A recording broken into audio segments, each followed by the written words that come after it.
आधी रात का सन्नाटा जंगल की पगडंडी पर भारी पटा है। ओजस्वी एक घनी झाड़ी के पीछे जमी हुई है। सामने कुछ गज की दूरी पर एक काली आकृति ने यूनिकॉर्न की लगाम कसकर पकड़ रखी है। आसमान में ड्रैगन के पंखों की भारी फरफराहट से ऊपर की टहनियां कांप रही हैं। पेड़ों से सूखे पत्ते ओजस्वी के कंधों पर गिर रहे हैं। उसने अपना दायां हाथ मुंह पर दबा लिया है ताकि सांसों की आवाज बाहर न जाए। यूनिकॉर्न का शरीर स्थिर है, उसकी आंखें जमीन की ओर झुकी हुई हैं। चुड़ैल का हाथ लगाम पर जोर से दबा हुआ है, उसकी उंगलियां कड़कड़ा रही हैं। ओजस्वी की नजरें ड्रैगन के बड़े पंजों पर टिकी हैं, जो जंगल की मिट्टी को खुरच रहे हैं।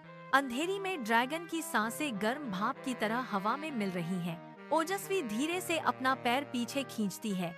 मिट्टी पर एक कंकड़ लुढ़कता है। सन्नाटा अचानक टूटता है। ड्रैगन ने अपना सिर झटका और उसकी गर्दन की नसें तन गईं। ओजस्वी की हथेलियां पसीने से गीली हो गई हैं। वह हिलने की हिम्मत नहीं कर पा रही है। ओजस्वी का पैर एक सूखी टहनी पर पटा और चटकने की आवाज सन्नाटे को चीर गई। चुड़ैल का सिर झटके से पीछे मुड़ा, उसकी आंखों में लाल चमक कौंध उठी। अगले ही पल आसमान से ड्रैगन नीचे झपटा। पंखों की तेज हवा ने पास की झाड़ियों को जड़ से हिला दिया। ओजस्वी अपनी जगह पत्थर की तरह जम गई है। ड्रैगन ने अपने नुकीले पंजे फैलाए, लेकिन उसने चुड़ैल पर नहीं बल्कि जमीन से फूट रहे काले धुएं पर प्रहार किया। मिट्टी हवा में उड़ रही है। तभी आसमान से एक तीव्र सुनहरी रोशनी गिरी। रोशनी के बीच से एक परी प्रकट हुई। उसके हाथ में चमकता हुआ दंड था। परी ने दंड को हवा में घुमाया और ड्रैगन को रुकने का संकेत दिया। इस भारी हलचल के बीच यूनिकॉर्न का संतुलन बिगड़ा और वह जमीन पर गिर पड़ा। उसकी सुनहरी त्वचा की चमक धीरे धीरे मध्यम पड़ने लगी है। परी ने अपनी आवाज उठाई, जंगल की जय अंधेरी शक्ति की गिरफ्त में है। चुड़ैल ने झपटकर अपना काला लबादा यूनिकॉर्न के ऊपर डाल दिया। ओजस्वी ने अपनी सांसें रोकी और यूनिकॉर्न की ओर बढ़ने के लिए कदम बढ़ाया। ओजस्वी घुटनों के बल मिट्टी पर रेंगती हुई यूनिकॉर्न की ओर बढ़ती है। उसके हाथों में चुभ रही कंकड़ियां उसे महसूस नहीं हो रही हैं। यूनिकॉर्न का सीना बहुत धीमी गति से ऊपर नीचे हो रहा है। उसकी आंखें आधी बंद हैं और उसके खुरों के पास की घास पीली पड़कर सूखने लगी है। चुड़ैल का काला लबादा यूनिकॉर्न के शरीर को पूरी तरह ढके हुए है, जैसे कोई भारी बोझ उसे दबा रहा हो। ओजस्वी दौड़कर उसके पास पहुंचती है और अपनी भुजाओं से उसका सिर उठाकर अपनी गोद में रख लेती है। यूनिकॉर्न का शरीर बर्फ जैसा ठंडा है। ओजस्वी अपनी हथेलियां उसके माथे पर टिकाती है। वह उसकी सांसों की गति को अपनी उंगलियों से महसूस कर रही है। यूनिकॉर्न का सिर एक बार झटका खाकर ओजस्वी की छाती से जा लगता है। जंगल में हवा पूरी तरह थम गई है। ओजस्वी अपनी पूरी ताकत से उसके माथे पर दबाव बनाती है। वह अपनी हथेलियों को रगड़ती है ताकि घर्षण से गर्मी पैदा हो सके। यूनिकॉर्न के कान एक बार फड़फड़ाते हैं, फिर स्थिर हो जाते हैं। ओजस्वी उसके कान के पास झुककर उसे स्थिर रहने का इशारा करती है। सामने खड़ी चुड़ैल की उंगलियां हवा में कांप रही हैं, जैसे वह कोई अदृश्य धागा खींच रही हो।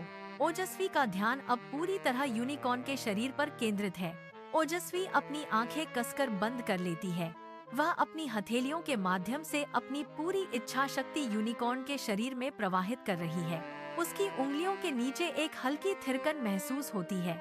अचानक एक तीव्र सुनहरी रोशनी ओजस्वी के हाथों से फूटती है। रोशनी का दबाव हवा में गूंजता है। एक जोरदार धमाका होता है। रोशनी के झटके से आसपास की सूखी झाड़ियां बिखर जाती हैं। जंगल की जमीन कांपने लगती है। सुनहरी चमक एक लहर की तरह पूरे जंगल में फैल जाती है।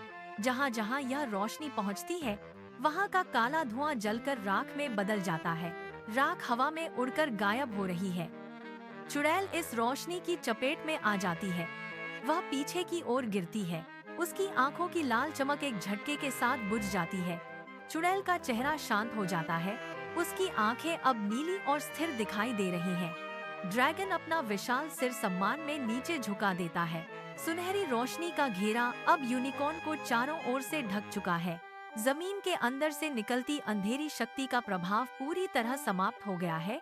ओजस्वी की हथेलियां अब भी यूनिकॉर्न के माथे को थामे हुए हैं। जंगल में सन्नाटा छा जाता है, लेकिन अब यह सन्नाटा डर का नहीं बल्कि शांति का है। धुआं छंटते ही यूनिकॉर्न के शरीर में हलचल होती है। उसके पैर जमीन पर टिकते हैं और वह धीरे धीरे खड़ा हो जाता है। उसके खुरों के नीचे की सूखी मिट्टी पर तत्काल हरी घास उगने लगती है। छोटे रंग बिरंगे फूल उसके चारों ओर खिल रहे हैं। यूनिकॉर्न अपना सिर हिलाकर ओजस्वी की हथेली को स्पर्श करता है। दूसरी तरफ चुड़ैल ओजस्वी के सामने झुकती है। उसके हाव भाव में अब कोई आक्रामकता नहीं बची है। ड्रैगन अपने पंख सिकोड़ता है और हवा में ऊपर की ओर उड़ जाता है। उसकी परछाई जंगल की छांव में विलीन हो रही है। चुड़ैल और यूनिकॉर्न भी घने अंधेरे की ओर मुड़ जाते हैं। ओजस्वी उन्हें जाते हुए देखती है। वे धीरे धीरे धुंध में ओझल हो रहे हैं।